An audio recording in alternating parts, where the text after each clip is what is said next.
Friends, welcome to my YouTube channel. সকলোকে মৰম আৰু সম্ভাষণ জনাই আজি সাপ্তাহিক বজাৰ আছিলে আমাৰ ইয়াত। কিনো ৰেচিপি বনালোঁ, কেনেধৰণে ভাত সাজ খালোঁ তাকে অকণমান লৈ আহিছোঁ আপোনালোকৰ মাজলৈ। এয়া চাওক, আজি মাংস বনোৱা পদ্ধতিটো অকণমান বেলেগ। আগতে মই হালধি, নিমখ, ৰেড চিলি সানি মেৰিনেট কৰোঁ। আজি আদা, নহৰু, জলকীয়া সকলোখিনি দি দিছোঁ আৰু লগতে সোৱাদ অনুসৰি হালধি, নিমখ দি দিছোঁ। আনফালে এয়া কাটি আছে ফ্ৰেঞ্চবিন আৰু আলু, মানে শুকান ভাজি বনাম। এতিয়া মাংসখিনি মেৰিনেট কৰা 15 মিনিটৰ ওপৰত হৈ গ'ল। ভাবিছোঁ পটককৈ মাংসকণ বনাই লওঁ।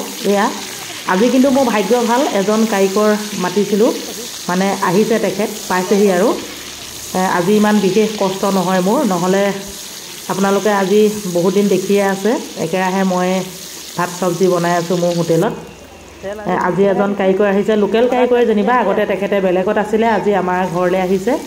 এয়া চাওক, পিঁয়াজখিনি অকণমান ৰঙচুৱা হোৱাৰ লগে লগে মই যোগ কৰি দিছোঁ এয়া মাংসখিনি। ইয়াত আদা, নহৰু, হালধি, নিমখ, ৰেড চিলি একদম জোখমতে দি, আৰু মাংস আছে 3 কিলো। সুন্দৰকৈ এতিয়া বনাই ল'ম। আপোনালোকে ভিডিঅ'টো চাই থাকক আৰু সুন্দৰ সুন্দৰ দেখিবলৈ পাব। যদি ভাল পায় প্লিজ লাইক কমেণ্ট কৰিবলৈ নাপাহৰিব, আৰু লগতে নতুনকৈ অহাসকলে চেনেলটি ছাবস্ক্ৰাইব কৰিব। কাষতে থকা বেল আইকনটো ক্লিক কৰি অল কৰি ৰাখিব, আৰু কমেণ্ট এটা লিখিব আৰু ভিডিঅ'বিলাক কেনেকুৱা পাইছে। এইবিলাক আমাৰ হোটেলৰ ৰেচিপি, নতুনকৈ অহাসকলক কৈছোঁ, বাকীসকলেতো জানেই। 3 কিলো মাংসত মাত্ৰ 50 গ্ৰামহে তেল দিছোঁ। তেল মই বিশেষ ব্যৱহাৰ নকৰোঁ, আপোনালোকে দেখিয়ে থাকে।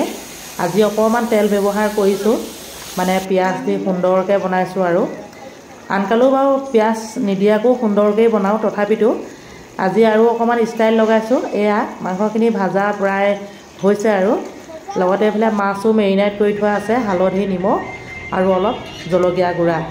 মাছখিনি ফ্ৰাই কৰি ল'লোঁ, সেয়া অৱশ্যে কেমেৰাত বন্দী নকৰিলোঁ।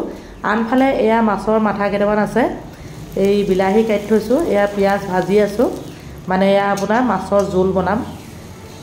সুন্দৰকৈ বনাম আৰু বজাৰ বাৰ। আজি গোটেইখিনি আপোনালোকক দেখুওৱা নাই, তথাপিতো অলপ অলপ দেখুৱাইছোঁ।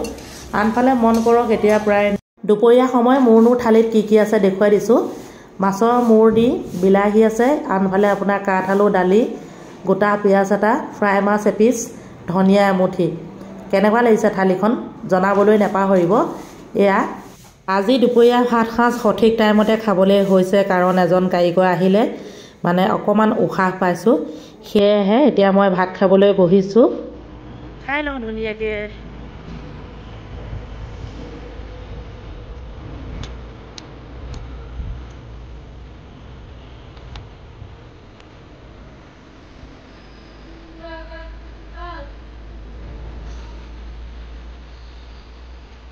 কাঠআলু দিয়া, মাছৰ মূৰা, বিলাহী গৰম গৰম।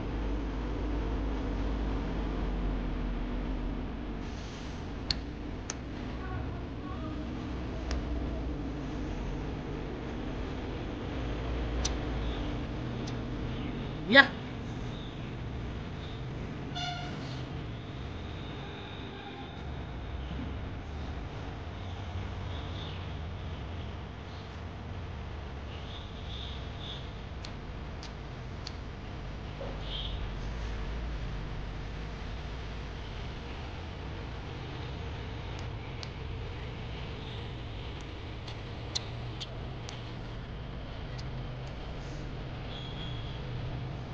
ঠাণ্ডা দিন এনেকৈ ৰ'দত বহি খাবা।